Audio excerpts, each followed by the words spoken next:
NTR Aravinda Sametha Veeraraghava box office వద్ద వీరకుమ్ముడు కుమ్మేస్తోంది. దసరా కానుకగా విడుదలైన ఈ మూవీకి ప్రేక్షకులు బ్రహ్మరథం పడుతున్నారు. ముఖ్యంగా ఎన్టీఆర్ అభిమానులు వీరరాఘవ ఉగ్ర రూపాన్ని చూసి పండగ చేసుకుంటున్నారు. కడప కోటిరెడ్డి సర్కిల్ నుండి పులివిందుల పూల అంగలు దాకా, కర్నూలు కొండపరెడ్డి బురుజు నుండి అనంతపూర్ క్లాక్ టవర్ దాకా, బల్లారి గనుల నుండి బెలగావ్ గుహాల దాకా తరుముకుంటూ వస్తా, తల తీసి పారేస్తా లాంటి మాస్ డైలాగ్స్ కి ఆయన అభిమానులు థియేటర్స్ లో తొడలు కొడుతున్నారు. తాజాగా ఈ సినిమా చూసిన వివాదాస్పద నటి శ్రీరెడ్డి అసలు ఆలస్యం చేయకుండా ఎన్టీఆర్ ఫ్యాన్స్ తొడలు కొట్టనంటూ ట్వీట్ చేసింది.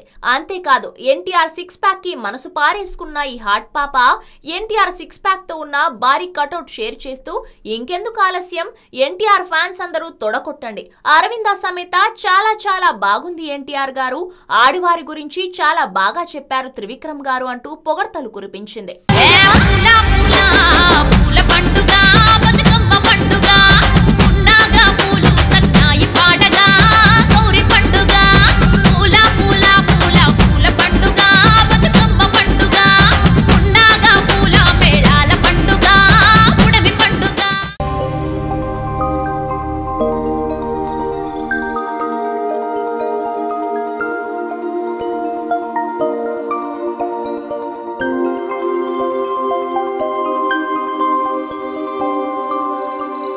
ఈ వీడియో గనుక మీకు నచ్చినట్లయితే లైక్ చేయండి, షేర్ చేయండి అండ్ సబ్స్క్రైబ్ చేయండి.